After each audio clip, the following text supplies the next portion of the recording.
Welcome to Meganet TV. Pakistan ఉగ్రవాదానికి ఊతమిస్తూ పొరుగు దేశాలపై విషం చిమ్మే ఈ దేశం ఇప్పుడు తన సొంత పునాదులే కదులుతుంటే భయంతో వణికిపోతుంది.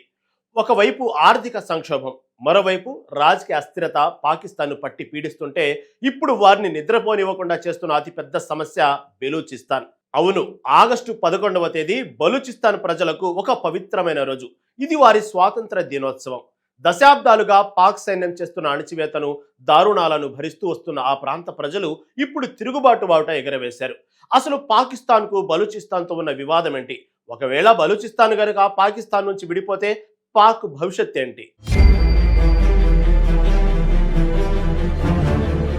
మనం చరిత్ర పుటలను ఒకసారి తిరిగేస్తే అసలు పాకిస్తాను లేదా బంగ్లాదేశ్ అనే దేశాల ఉనికి లేని సమయంలోనే బలూచిస్తాన్ ఒక స్వతంత్ర ప్రాంతంగా వెలుగొందింది. మన భారతదేశానికి స్వాతంత్రం రాకముందే, అంటే 1947 ఆగస్టు 11వ తేదీనే బ్రిటిష్ పాలన నుంచి బలూచిస్తాన్ తన స్వాతంత్రాన్ని సగర్వంగా ప్రకటించుకుంది. కానీ ఆ సంతోషం ఎన్నాళ్ళు నిలవలేదు.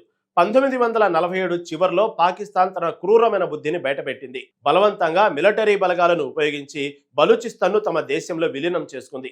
ఆనాటి నుంచి ఈనాటి వరకు గడిచిన ఈ 70 ఏళ్లకు పైగా చరిత్రలో బలూచిస్తాన్ ప్రజలు తమ స్వయం ప్రతిపత్తి, స్వేచ్ఛ కోసం నిరంతరం రక్తపాతం చిందిస్తూ పోరాడుతూనే ఉన్నారు. బలూచిస్తాన్ ప్రాంతం అపారమైన సహజ సంపదకు నిలయం. కానీ పాకిస్తాన్ ప్రభుత్వం, సైన్యం అక్కడి ప్రజలను కేవలం ఒక రెండో తరగతి పౌరులుగానే చూస్తోంది. దశాబ్దాలుగా పాక్ మిలిటరీ బలూచిస్తాన్ ప్రాంతంపై తీవ్రమైన అణచివేత చర్యలకు, కిడ్నాప్లకు, హత్యలకు పాల్పడుతుంది. దీనికి తోడు ఇప్పుడు డ్రాగన్ కంట్రీ చైనా కూడా తోడైంది. స్థానిక ప్రజల అనుమతి లేదా భాగస్వామ్యం ఏమాత్రం లేకుండా పాకిస్తాన్ ప్రభుత్వం పెద్ద ఎత్తున చైనా కంపెనీలను పెట్టుబడుల కోసం ఆహ్వానించింది. ముఖ్యంగా చైనా పాకిస్తాన్ ఎకనామిక్ కారిడార్ పేరుతో చైనా చేస్తున్న దోపిడీ అక్కడ తీవ్ర ఆగ్రహానికి కారణమైంది. తమ భూమిలో చైనా ప్రాజెక్టులు, చైనా వర్కర్లు తిష్టవేయడాన్ని బలూచ్ ప్రజలు తీవ్రంగా వ్యతిరేకిస్తున్నారు. దీంతో పాకిస్తాన్ ప్రభుత్వానికి, చైనా ప్రాజెక్టులకు వ్యతిరేకంగా బలూచిస్తాన్లో రోజు భారీ ఎత్తున ప్రజా నిరసనలు బద్దలవుతున్నాయి. అసలు పాకిస్తాన్ బలూచిస్తాన్ను ఎందుకు వదులుకోవాలనుకోవడం లేదు? దీనికి సమాధానం ఆర్థిక సంపద.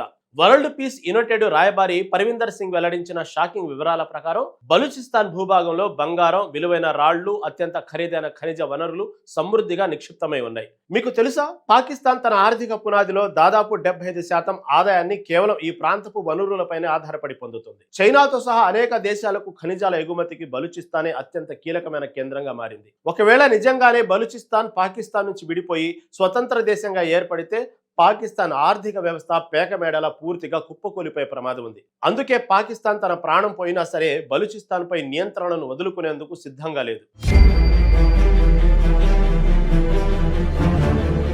కానీ పాకిస్తాన్ ఆడే ఆటలు ఇంకా ఎంతో కాలం సాగవు. ప్రస్తుతం ప్రపంచవ్యాప్తంగా 56 కంటే ఎక్కువ దేశాలు బలూచిస్తాన్ స్వాతంత్ర పోరాటానికి, వారి ప్రాథమిక హక్కులకు బాహాటంగానే మద్దతు ఇస్తున్నాయి. 21వ శతాబ్దంలో మిలిటరీ బలప్రయోగం, హింస ద్వారా ఒక జాతిని, ఒక భూభాగాన్ని శాశ్వతంగా అదుపులో ఉంచడం అసాధ్యమని అంతర్జాతీయ దౌత్య నిపుణులు స్పష్టం చేస్తున్నారు. బలూచిస్తాన్ ప్రజలకు తమ స్వేచ్ఛను వేడుకగా జరుపుకోవడానికి అనుమతించడమే అంతర్జాతీయ శాంతి దిశగా వేసే సరైన అడుగని ప్రపంచ దేశాలు పాకిస్తాన్ను హెచ్చరిస్తున్నాయి. పాక్ చేసే ఆకృత్యాలు రోజు రోజుకు పెరిగిపోతున్న తరుణంలో బలూచ్ పోరాట యోధులు కూడా తమ దాడులకు తీవ్రతరం చేస్తున్నారు. ఒక దేశాన్ని బలవంతంగా ఆక్రమించుకుని అక్కడి సంపదను దోచుకుంటూ ప్రజల ప్రాణాలు తీస్తున్న పాకిస్తాన్కు ఖచ్చితంగా ముగింపు పడే సమయం దగ్గర పడుతుంది. రాబోయే రోజుల్లో బలూచిస్తాన్ స్వాతంత్ర పోరాటం ఎలాంటి మలుపులు తిరుగుతుందో చూడాలి.